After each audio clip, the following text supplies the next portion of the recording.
रात बहुत शांत थी, इतनी शांत कि अपनी सांसों की आवाज़ भी डराने लगती थी। कमरे में अंधेरा था, लेकिन दीवार पर एक परछाई साफ दिख रही थी। वो परछाई मेरी नहीं थी। मैं हिला, परछाई पहले हिली।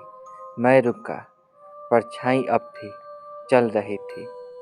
उसी पल समझ आ गया, मैं अकेला नहीं हूँ।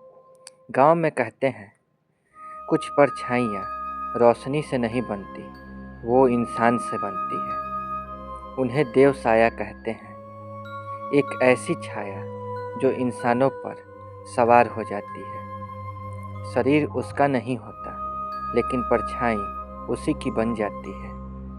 जिस रात देव साया मुझे दिखा, उस रात बिजली नहीं थी और शायद मेरी किस्मत की रोशनी भी बुझ चुकी थी। जैसे ही मैंने पीछे मुड़कर देखा, कुछ नहीं था, लेकिन दीवार पर अब दो परछाइयाँ थीं, एक मेरी और एक जो मेरी हर हरकत से पहले हिल रही थी। मैंने आंखें बंद की, दिल जोर से धड़क रहा था और तभी कान के पास एक फुसफुसाहट आई, डरो मत, मैं तो तुम्हारे ही साया हूँ। उस रात के बाद मेरे अंदर कुछ बदल गया।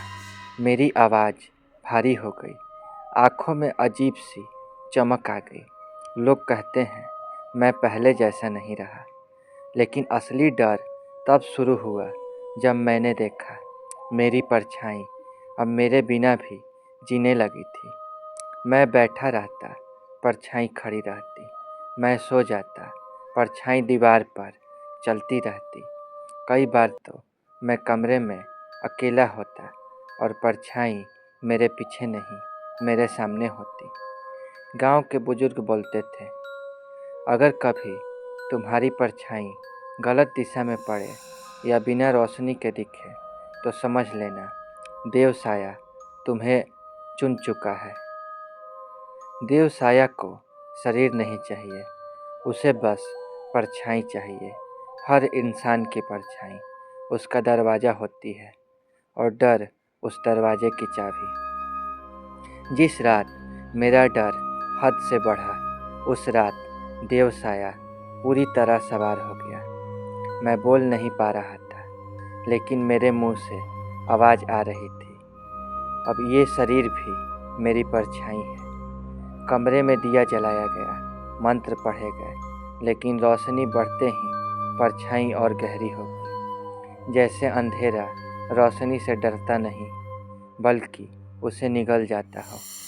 फिर अचानक सब कुछ शांत हो गया।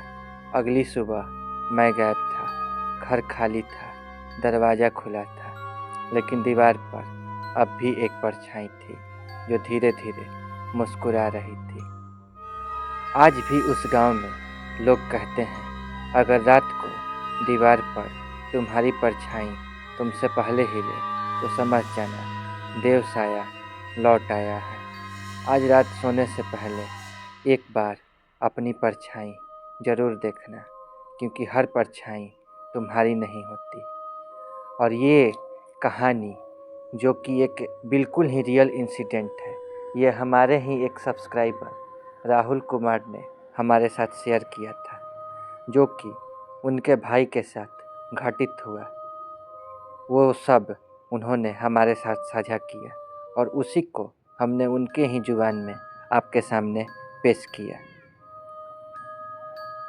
तो अगर आपके पास भी ऐसी ही कोई डरावनी कहानी है, तो लिख भेजिए हमें। हम आपकी भी कहानी अपने चैनल सिर्फ हॉरर पर ज़रूर पब्लिश करेंगे। और अगर तुम्हें ऐसी ही डरावनी कहानियाँ सुनना पसंद है, तो सिर्फ हॉरर चैनल को सब्सक्राइब करना मत भूलना, क्योंकि यहाँ डर सिर्फ कहानी नहीं होता।